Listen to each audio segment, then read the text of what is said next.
Muy buenas compañeras y compañeros, hoy es sábado, son las 10 de la mañana, me acabo de levantar y este es mi primer vídeo de YouTube.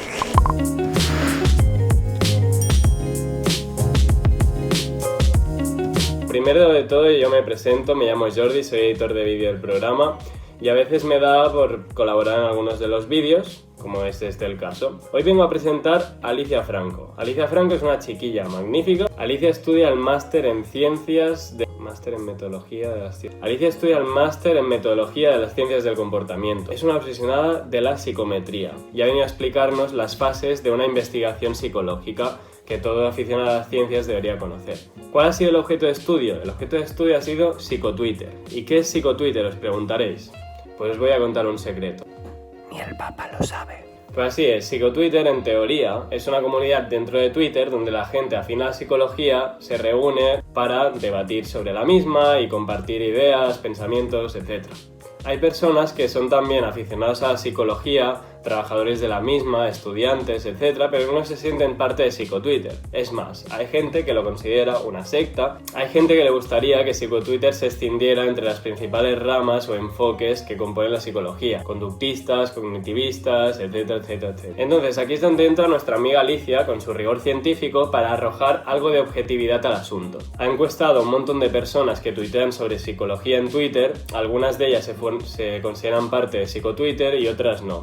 A raíz de eso, ha sacado unos resultados muy esclarecedores sobre toda esta controversia de psicotwitter.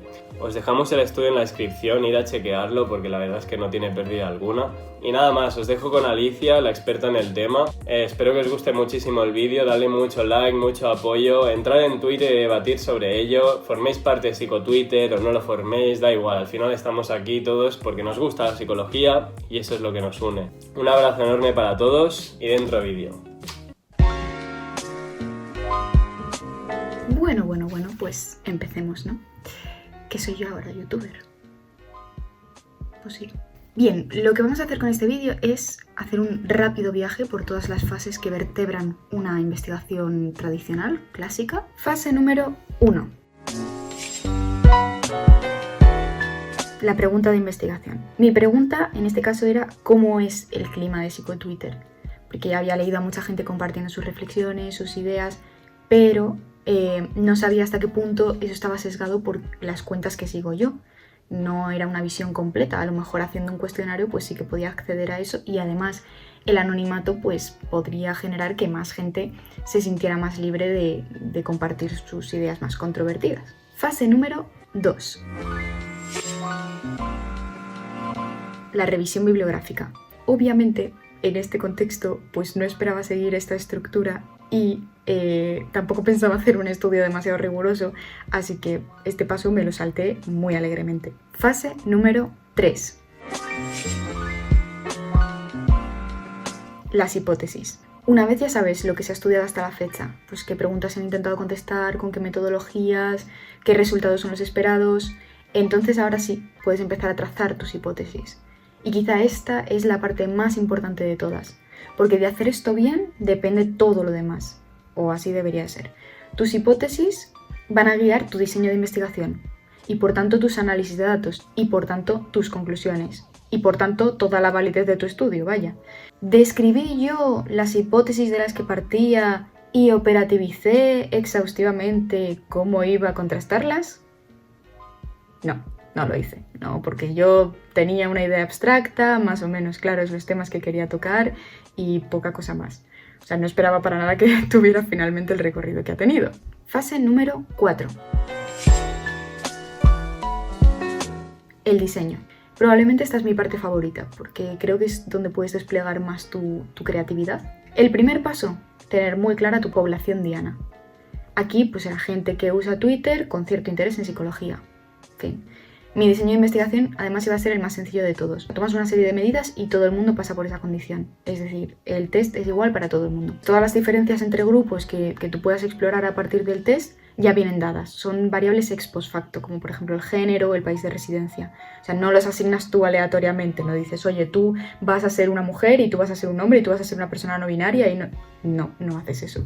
Con lo cual no es un estudio experimental, no es un diseño experimental. El diseño del cuestionario, pues como os digo, fue sobre la marcha. pues un par de variables demográficas por aquí, una división en secciones de las medidas que me interesaban, psicología, uso de Twitter, experiencia personal, psicotwitter, también una escala de medida adecuada, pues en este caso una Likert de 0 a 5 con 6 categorías pues suele funcionar bien, lo recomendado es entre 5 y 10 y sobre todo en este caso pues no me interesaba que hubiera una categoría intermedia que pudiera servir como opción comodín. Añadí algunas preguntas abiertas de cara a hacer un análisis más cualitativo. Estas preguntas vienen muy bien sobre todo cuando el tema de investigación apenas se ha tocado, porque, por ejemplo, permitiendo que hubiera una respuesta abierta en los motivos de autocensura en mi test, me he dado cuenta de que hay motivos que yo había pasado por alto, por ejemplo, evitar repercusiones laborales. Y por último, y algo muy esencial, es hacer un estudio piloto.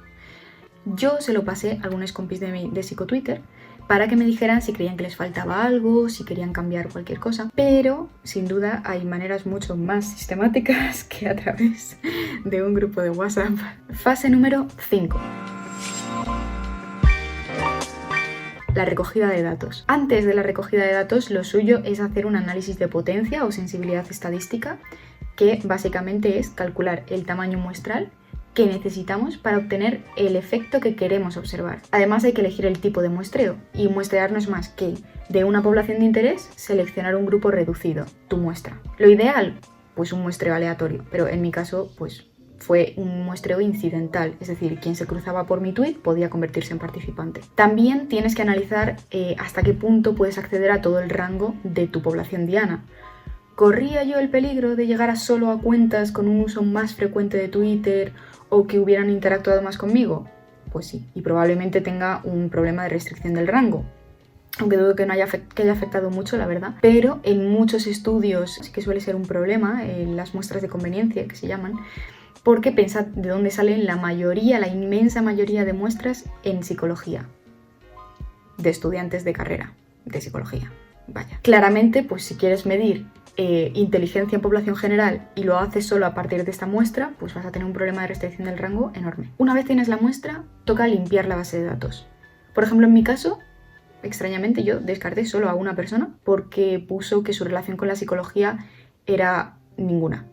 Pues entonces claramente se sale de la población de interés y se descarta. Fase número 6.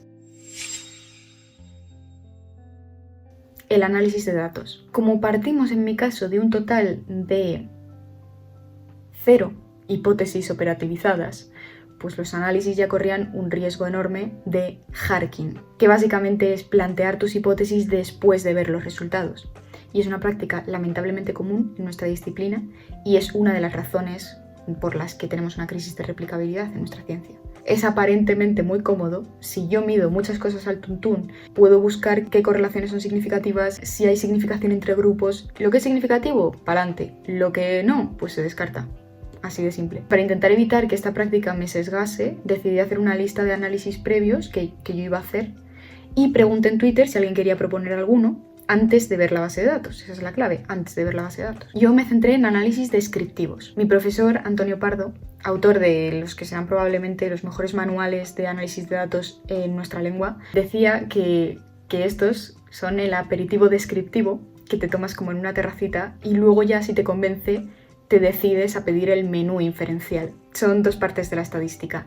Estaría la parte descriptiva, que es responder a cómo es mi muestra, categorizarla, y la parte inferencial. Estadística inferencial es cómo es mi población a partir de lo que he observado en mi muestra. Sacar inferencias, vaya. En esta parte pues puedes hacer dos cosas con tus variables, o compararlas o relacionarlas.